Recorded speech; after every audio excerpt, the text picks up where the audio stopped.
If you, like me, have grown up in the era where everyone spends every available minute of their free time either on Facebook, Twitter, or YouTube, then you may be familiar with the phenomenon known as creepypasta. If you haven't, I will do my best to describe it briefly as chilling tales that are supposed to be true, but were in fact made up for the exact purpose of scaring people shitless. I will tell you now that I do not intend to trick you into believing a story that I have dragged from my deepest depths of my imagination. No. I intend to tell you a story which I am sure you will not believe, even though you have my firmest reassurance that it is no word of a lie. But hey, who am I to care what you believe or what you don't? In fact, I wouldn't be at all surprised if this video gets no views at all. The only reason that this account exists is for me to record my experiences in this unsettling place. I'm sorry, I'm jumping ahead of myself a little. I guess I should probably start by introducing myself. My name is Joe. I was born and raised in America. My parents died when I was very young, so me and my two older brothers were left in the care of my older sister. At the point when I will begin telling my story, she was upstairs in her room playing with dolls, alone. She had called me up to her once or twice to see what she was doing and how she played with and loved each one individually. I was glad that she had found something to occupy her mind, as she never really seemed to smile anymore. I didn't blame her. Our family had been plagued with a history of mental illness for as long as I could remember. Our parents had fought a lot when they were still alive.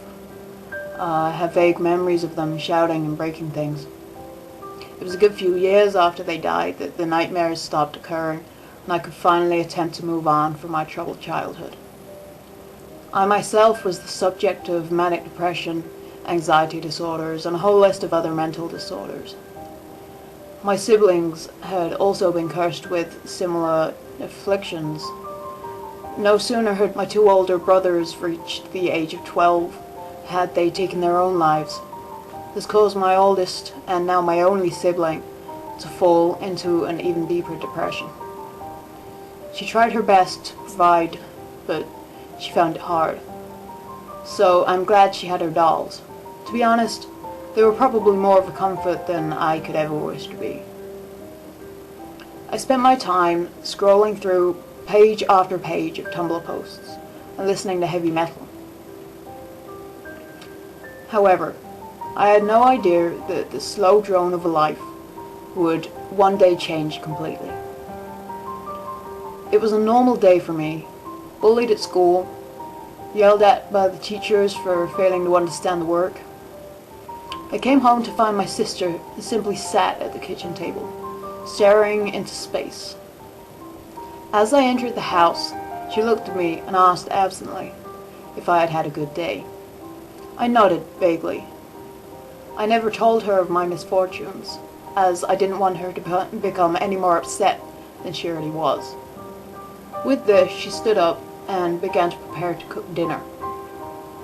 I went into the living room and sat down at the computer, turning on the monitor and beginning to scroll absent-mindedly through Tumblr once more.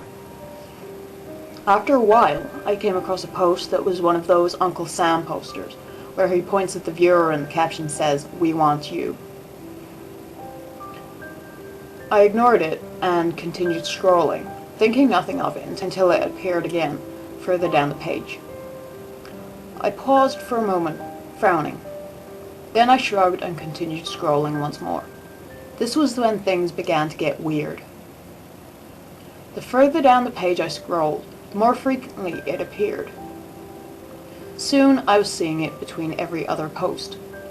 I stopped scrolling down and tried scrolling upwards, but this confused me all the more as the post was now constantly in sight. There were no other posts now, only the one of Uncle Sam pointing towards the glass, and the caption screaming, "We want you." No matter how far up or down the page I scrolled, it was always there. With this, I stopped scrolling. I stared at the screen for a while before turning away. Slightly dazed by this strange occurrence, I stood up and made towards the kitchen with the intention of asking my sister if she saw it too. However, as I entered, she was nowhere to be seen. The oven was no longer on. I frowned and searched for her, but she was nowhere to be found. I wondered what she had done with the meal that she had begun to prepare a while ago. I thought that maybe she had decided to prepare it later and put it in the fridge. It was a strange notion, but I felt compelled to check anyway. Upon opening the fridge door, however, I was taken aback as I saw that there was nothing inside. Not even the usual milk or butter or anything that had always remained in good stock. I frowned, checking the cupboards and the drawers. All of them were empty. I went upstairs to check every room for my sister, but every room I entered was empty. Literally empty. There was no furniture, no carpet, no wallpaper. It was all just blank ceilings, walls, and wooden floors. I was beginning to get scared. I ran back downstairs into the kitchen, only to stop dead in my tracks. The kitchen was no longer there. Just a room, as there had been upstairs. Only this time, the door that should have led into the living room was gone. I turned to run back upstairs, only to find that the door I had entered through had also vanished. I was panicking now. My heart raced. As I stood frozen to the spot, I heard a sound behind me. It sounded like a child, giggling. A little boy. I spun around instantly, startled by the sound. Startled by the sudden intrusion to the silence I only just noticed surrounding me. I saw nothing. Not a child. Nothing. It took me a while to realize, however, that the door leading to the living room had reappeared. Cautiously I edged towards it. I could see a faint glow coming from within. It flickered like a candle, only bigger. As I entered, I found myself in a set of completely different surroundings. It seemed to be an old mine shaft. You know, the sort with the thick wooden supports running around it at regular intervals. The flickering light still shone, and I could see now that it was originating from a large brass lantern, maybe, stood on the dirt ground before me. Curiously, I crouched, taking its rusty metal handle and standing once more. Shining its light about me, I found that the tunnel stretched on and on before me. Seeing no reason to remain in the empty building that was once my home, I decided to press on, hoping that there would be an exit to this nightmare when this creepy tunnel ended. As I walked, I noticed the cobwebs that hung from every crevice in the tunnel.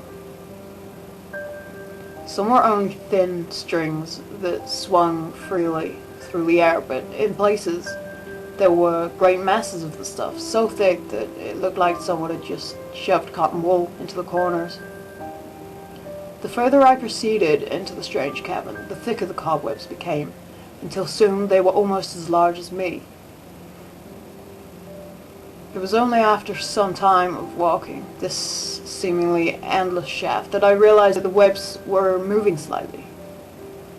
At first, I thought it was just a draft coming from the end of the tunnel. However, I then realized that the smaller strings of cobwebs were still unmoving. Frowning, I moved closer to examine one of the huge wads of web. I peered at it curiously, realizing that the more I stared at it, the more it seemed to possess a shape or a figure. It looked almost humanoid. Then it jerked violently. I jumped back as it emitted a muffled shriek. Falling to the floor, I dropped the lantern. After a moment of breathing heavily in an attempt to calm myself, I found my feet and stood up once more. To my surprise, the lantern had not been extinguished in the fall, and I picked it up, shining its slightly eerie glow towards the cocoon-like mass once more.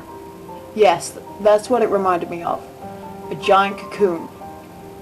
I neared it once more.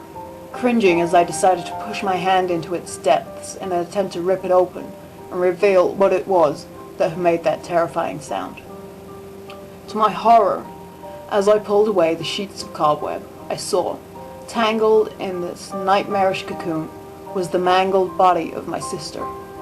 I stumbled backwards once more, managing this time to keep my balance, but unable to prevent myself from gagging as the smell hit me. It looked as though the body had been there for months. It had begun to decay and rot. Its eyes were white and clouded, and it wore an expression that still haunts me now. Its mouth was stretched into a grotesque grin, one that reached unnaturally up her face, almost to her eyes, which remained vacant and deprived of emotion. I couldn't stay any longer. I began to run. As I did, I saw more and more of the hellish cocoons. They had all been opened, and the body of my sister could be seen inside each one. It seemed to fall as I ran towards it, and I was forced to slow in order to avoid running into the stiff corpses that were now littered across my path.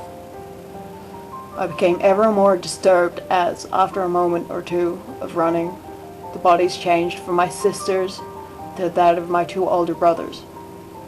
Their bodies were in even worse a state of decay than hers. I found that all I could do was run, not looking back, trying to keep my eyes fixed forward instead of down at the mangled corpses of my siblings. Eventually, I noticed that the cocoon-like masses were appearing less frequently, and that the tunnel was, very slowly but very surely, getting lighter. A feeling of relief rushed over me as I realized that this must mean that I was finally getting close to the end of the tunnel. Soon the bodies on the walls and floors were replaced by the simple dirt walls that were a normal sight within a mine shaft. The light at the other end was now bright enough to lead me, so I dropped the lantern and continued down the eerie path. It almost seemed, however, that the tunnel was getting smaller and thinner, and soon I found myself having to crouch in order to continue forward. After a while of crawling on my hands and knees down this cramped tunnel, I found myself at the source of the light. It shone almost blindingly from a hole in the ceiling of the tunnel just above my head. Finding that the tunnel ended here, and not wanting to spend any more time in this dreadful place anyway, I squinted against the bright light and climbed from the hole. Immediately, I found that I couldn't see. Not because of the bright light, but because of the lack of it, as I found I was now squinting through darkness. Opening my eyes normally once more, I found myself in an ancient-looking caravan. To my relief, although it was eerily silent, covered in dust, dirt, and cobwebs, and only dimly lit by the light from behind the dust-covered blinds, I saw no dead bodies of long-dead relatives, nothing that would scare me anymore. I tried the door, but it was locked, or stuck. Either way, it wouldn't open. I tried pulling at the blinds with the intention of trying the windows, but they too were stuck, solid in their current positions over the windows. After a while of searching the entire caravan and finding that my only way out was back through the hole, I found myself with no other option but to head back down it and search for another way out. As I entered, however, it seemed different. The walls were now made of concrete, and the other end of the tunnel was very near. I could see it about 100 yards from me. In it was a door, metal and shining new. Running to it, I tried it, but it wouldn't budge. With a sigh of frustration, I found myself wanting to sink to the floor and cry. However, something stopped me. It was a voice from the other end of the tunnel, where the hole was. It said two words in a dull whisper. Come back. Slowly, curiously, I stood up and returned to the caravan. Treading once more across its dusty floor, I saw that something had appeared on the makeshift table in the corner. It was a laptop.